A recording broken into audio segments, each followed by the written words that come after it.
I love you ଏଇ ତିନୋଟି ଶବ୍ଦ ପଢ଼ିବାକୁ ଲାଗେ 3 ସେକେଣ୍ଡ, ଭାବିବାକୁ ଲାଗେ 3 ମିନିଟ୍, ଆଉ ବୁଝିବାକୁ ଲାଗେ 3 ଘଣ୍ଟା, ବୁଝେଇବାକୁ ଲାଗେ 3 ଦିନ, ଆଉ ପ୍ରମାଣ କରିବାକୁ ଲାଗେ ସାରା ଜୀବନ।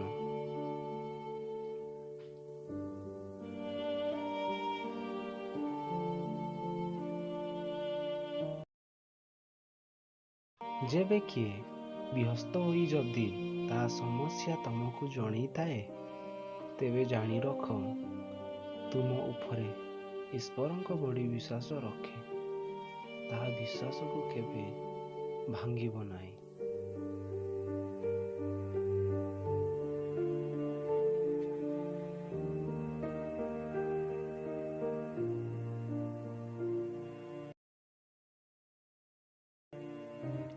ସମ୍ପର୍କ ତାହା ନୁହେଁ, କଥା କଥାରେ ସମ୍ପର୍କ ଭାଙ୍ଗିବାର ଡର ଥାଏ। ସମ୍ପର୍କ ତ ସିଏ ଜଣେ ରୁଷିଲେ ଆଉ ଜଣେ ତାକୁ ମନେଇବାକୁ ଜାଣିଥାଏ। ଏହା ହିଁ ପ୍ରକୃତ ସମ୍ପର୍କ।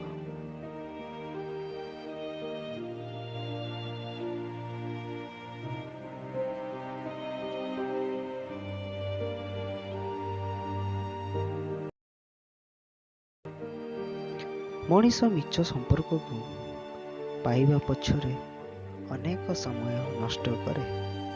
ପ୍ରକୃତ ସମ୍ପର୍କ ଫାକରେ ଥାଇ ବି ଅଣଦେଖା କରେ।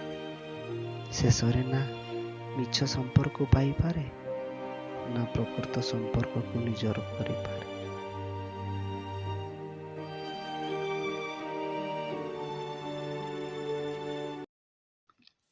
ମୁଁ ସିଏ ନୁହେଁ ଯିଏ ସ୍ୱାର୍ଥ ପାଇଁ ମନେ ପକାଏ।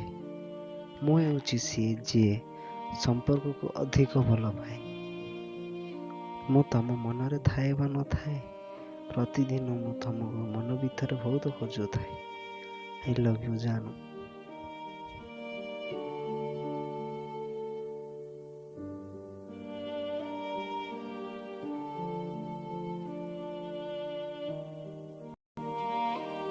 ପ୍ରକୃତ ସମ୍ପର୍କ ଜୀବନରେ କେବେ ବି ସରେ ନାହିଁ। କଥା ନହେଲେ ମଧ୍ୟ ଆଖିରେ ରହିଥାଏ। ଆଖିରୁ ଦୂରେଇ ଗଲେ ବି ମନରେ ରହିଯାଏ। କିଛି ନ କହିବି ଯିଏ କହିଥାଏ, ଦୋଷ ନଥାଇ ବି ଯିଏ ସବୁ ଦୋଷ ନିଜ ପକ୍ଷକୁ ନେଇଯାଏ। ଦୂରରେ ଥାଇ ବି ଯିଏ କର୍ତ୍ତବ୍ୟ ତୁଲାଏ, ସେହି ସମ୍ପର୍କକୁ ହିଁ ପ୍ରକୃତ ସମ୍ପର୍କ କୁହାଯାଏ।